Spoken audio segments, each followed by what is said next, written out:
February 10th, 2026. The skies over El Paso, Texas go dark. With almost no warning, the FAA shuts down the airspace over an entire American city.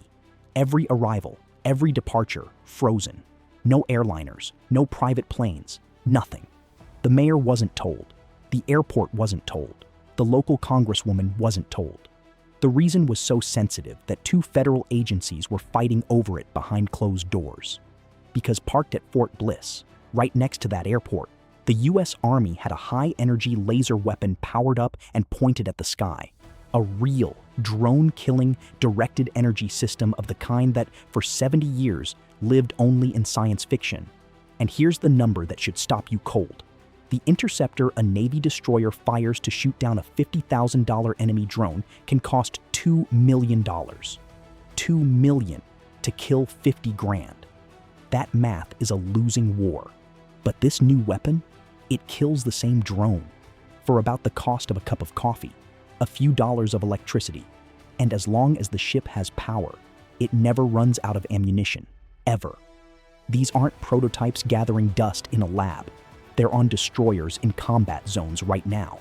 This is how the United States is quietly changing the rules of modern warfare, and why every enemy drone operator on the planet should be very, very nervous.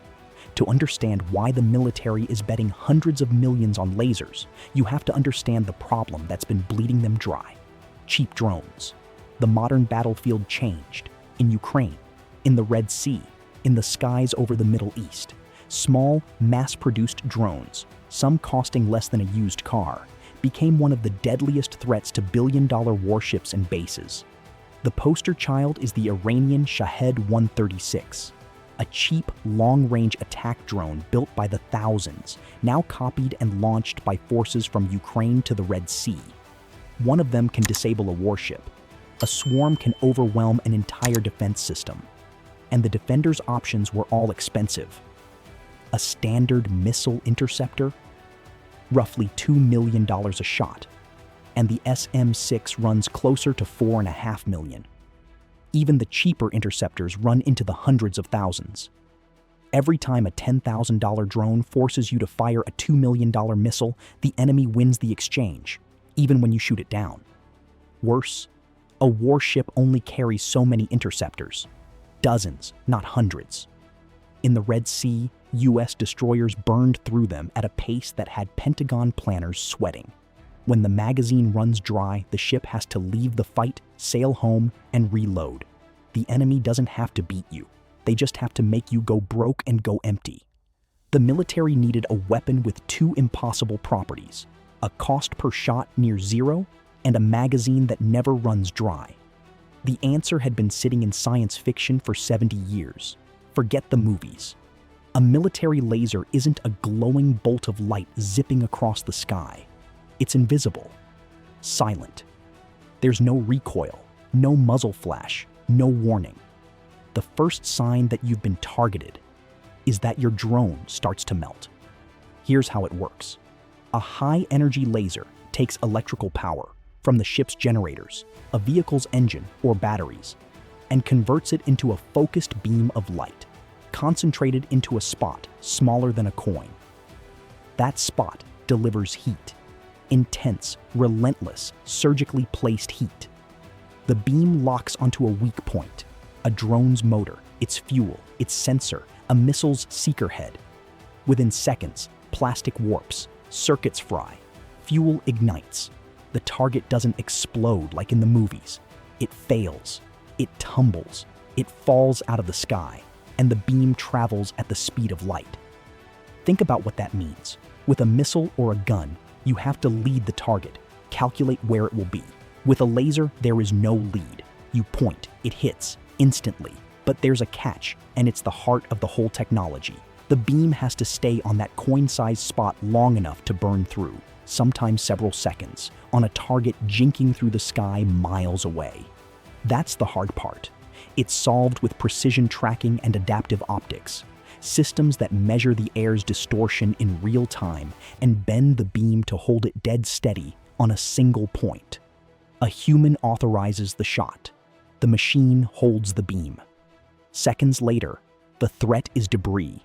Each shot draws nothing but electricity, single-digit dollars, and the magazine is the ship's power plant. As long as the engines run, the weapon is loaded. This is the part most people don't know. These systems aren't coming someday. They're fielded right now. Start with the Navy. The destroyer USS Preble carries HELIOS, the high-energy laser with integrated optical dazzler and surveillance, a 60-plus kilowatt weapon built by Lockheed Martin and wired directly into the ship's combat system, designed to burn drones and small boats out of the fight. Other destroyers carry ODIN, the optical dazzling interdictor Navy, a system built to blind enemy drone sensors before they can lock onto the ship. And here's where it gets real. On February 28, 2026, the United States launched Operation Epic Fury, the opening strikes on Iran. Imagery released by Central Command showed the destroyer USS Spruance launching Tomahawk missiles toward Iran, with ODIN clearly mounted on its deck. Now, the Navy has not confirmed that ODIN actually fired in that fight.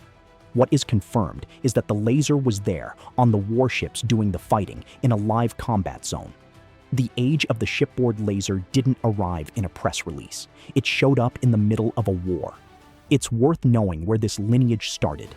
The Navy's first shipboard laser was LAWS, deployed aboard the USS Ponce back in 2014, a 30-kilowatt system that proved the concept. Then, in 2020, the laser demonstrator aboard the USS Portland actually shot a drone out of the sky in a live test, the first time a US warship killed a target with a high-energy laser at sea. HELIOS, at twice the power and fully integrated into a destroyer, is where that decade of work landed. And the Navy isn't stopping. Its high-energy laser counter anti-ship cruise missile test bed, HELCAP, is the stepping stone toward the 300-kilowatt class. The Army's road has been rockier, and that story matters. It fielded Locust, AeroVironment's vehicle-mounted counter-drone laser, the same family of system that lit up the El Paso border.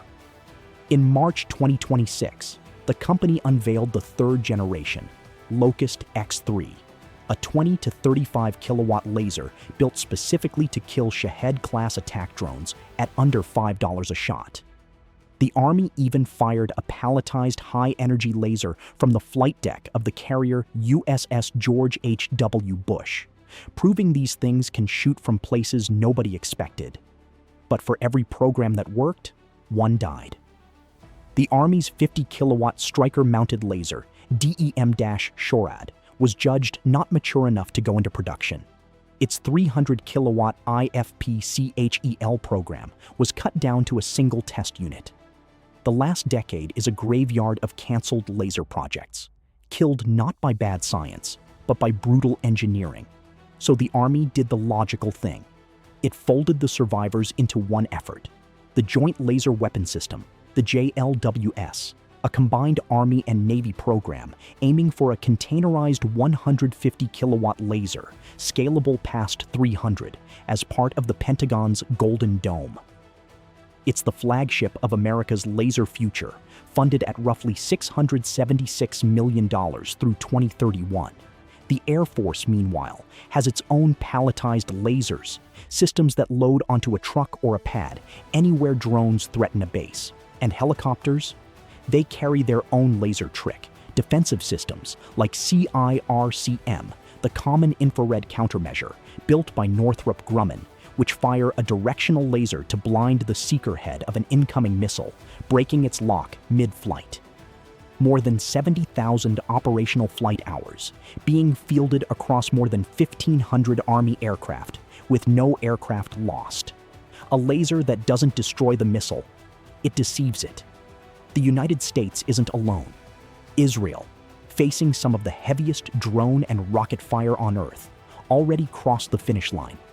In late December 2025, Rafael, Elbit Systems, and the Israeli Defense Ministry delivered the first operational Iron Beam, a 100-kilowatt laser, to the IDF as the innermost layer of its air defense alongside Iron Dome. And in early March 2026, Iron Beam was reportedly used in combat for the first time, intercepting projectiles fired from Lebanon, though Israeli officials never confirmed the specific engagements. Either way, it's the first high-powered laser of its class to reach operational service anywhere on Earth.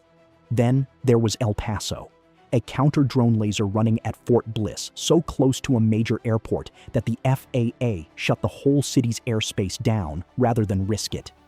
And in April, the Secretary of Defense told Congress the Pentagon plans to buy not a handful, but tens to hundreds of directed energy weapons in the coming years. The wall between science fiction and standard issue just came down. Now, the honest part. Because no weapon is magic, and lasers have real limits the recruiting posters won't tell you. First, weather. Lasers are light. Fog, rain, dust, smoke. Anything in the air absorbs and scatters the beam, bleeding its power before it reaches the target. A laser that kills a drone in seconds on a clear day might struggle through a sandstorm. Enemies know this. Expect attacks timed to bad weather. Second, dwell time. A laser isn't a light switch. It has to hold its beam on the same spot for seconds to burn through. Against one drone, easy. Against a swarm of 40 coming from different directions, the laser kills them one at a time. That's why lasers don't replace missiles and guns. They join them. Lasers thin the cheap swarm. Missiles handle the fast, hard targets. Third, power and heat. Every shot drains serious electricity, and high-energy beams generate heat that has to go somewhere. Ships handle this well. They're floating power plants. Small vehicles and aircraft struggle. That's exactly why the laser revolution started at sea. And that rumor you might have heard? That attack helicopters now fire offensive lasers instead of bullets? Not yet. The Army tested a laser-armed Apache years ago, and it worked. But power and weight killed it. For now, helicopter lasers defend. They blind incoming missiles. They don't replace the gun. The offensive lasers live on ships, trucks, and ground mounts. The airborne version is coming. It's just not here yet. Step back and look at what this actually means. For 70 years, air defense was a brutal economic equation. The defender always paid more than the attacker. Cheap threats, expensive interceptors, drones made that equation fatal. You could bankrupt a superpower with hobby store parts. Lasers flip the table. When defense costs a few dollars a shot and the magazine never empties, the cheap drone strategy collapses. The $50,000 drone that used to cost you a $2 million missile now costs you pocket change.